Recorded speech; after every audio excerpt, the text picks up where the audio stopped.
in that double overtime win against Richmond. Preseason All-ACC. The talent is certainly there, but he looks to sort of right the ship for this Duke team that has lost 2 in a row. It's the ACC and the Patriot League, blue blood versus red hot, and we're about to get after it here at the net for BU. He's done an excellent job these last couple of years of keeping his team in the games. 8.12 goals against average, a career high 61% in between the pipes.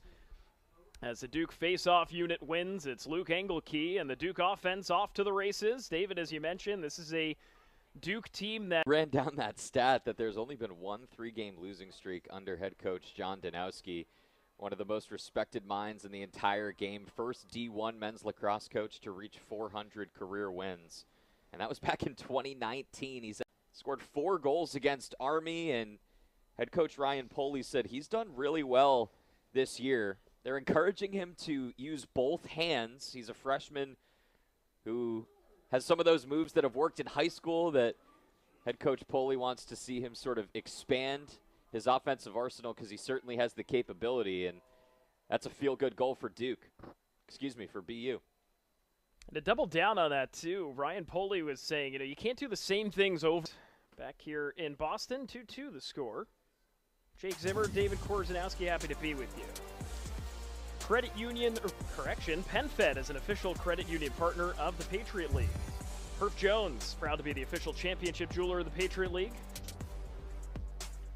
And today's game sponsored by the Patriot League. We are today's scholar athletes. We're tomorrow's leaders. We are the Patriot League.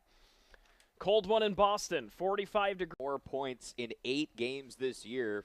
Finds his first of this afternoon. Molliver inching closer to his career high in goals. He had 26 goals in 2022 when Maryland won the national title. Of course, no shortage of offensive talent on that team.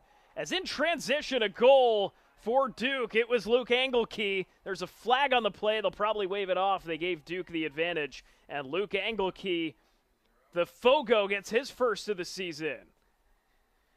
So that's 2 of Duke's 4 goals where they have gotten behind BU's pressure and had a relatively easy shot and goal. This is well placed, too. It's a bounce shot that ticks up high and then off of the crossbar and in. You see, everyone is running, including Engelke. When he fires that one, Barnes scrambles back and just can't get in the position that he wants. Duke back up by 2. So the referees take that flag off as they gave Duke the advantage. Luke Engelke is the primary Fogo after being a 3rd string last year. Duke's got a lot of face-off depth. They've got Ben McCarthy, who's 51 for 101, and then Cal Gerard, 24 for 48, who backed up Duke's career Fogo, Jake Nasso. He's now 3rd in face-off volume, but both these teams have options here is the bottom line. We should see a variety of folks for BU. We saw Madden Murphy earlier and Matthew Fritz. Expect more of that today. Duke back at it. It's Graham Blake, grad student from Harvard. He was the 2nd leading scorer there last year, and Duke is all of a sudden on a 3-0 run. And they're moving a lot quicker, Jake, on the offensive end. I think in the first quarter they were a little bit more deliberate, taking longer possessions and trying to lower the possession count and not give BU too many chances on the other end. Here in the second, they are getting it and they're going. It was Blake basically one-on-one on this left side. Didn't have a great angle, but decides a bounce shot and beats Barnes between the legs. It's the largest scoring run of the day for either side. It's a tough place to be for the defensive midi, Charlie Huntley, for BU. 5'10", 180 against Graham Blake. It's not the biggest guy himself, but Duke pushing the tempo again. They try for another Fogo goal with Ben McCarthy, but it rings off the stick of Barnes.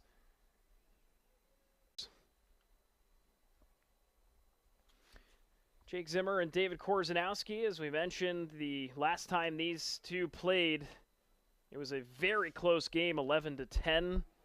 Duke owns the all-time series at 6-0. This will be the third game they've played in Boston, as the last couple of meetings took. That he scored was the double overtime game winner against Richmond.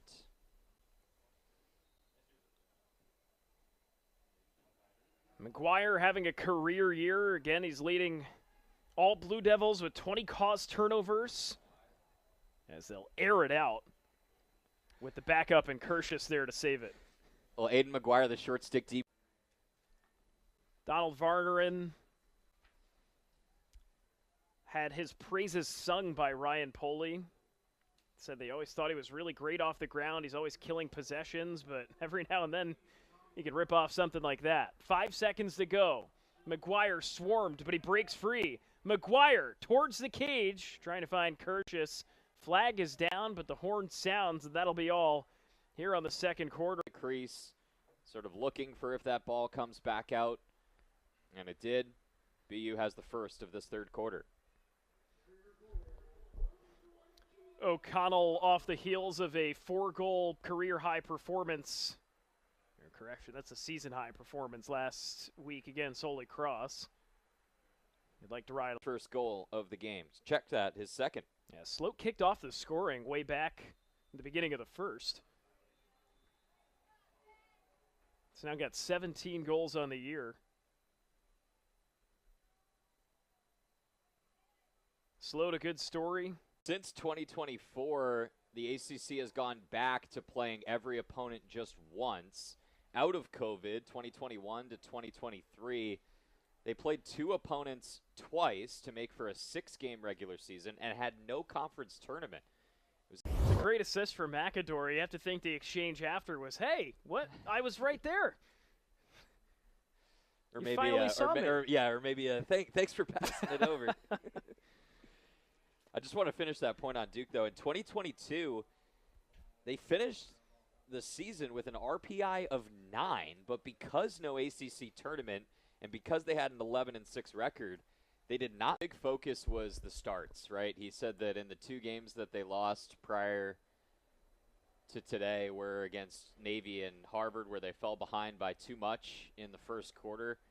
They were even against Duke here, 2-2 after 15 minutes, but since then, an 8-2 Duke advantage across quarters 2 and 3. Bend, and then Core goes low and has his 31st goal of his junior year.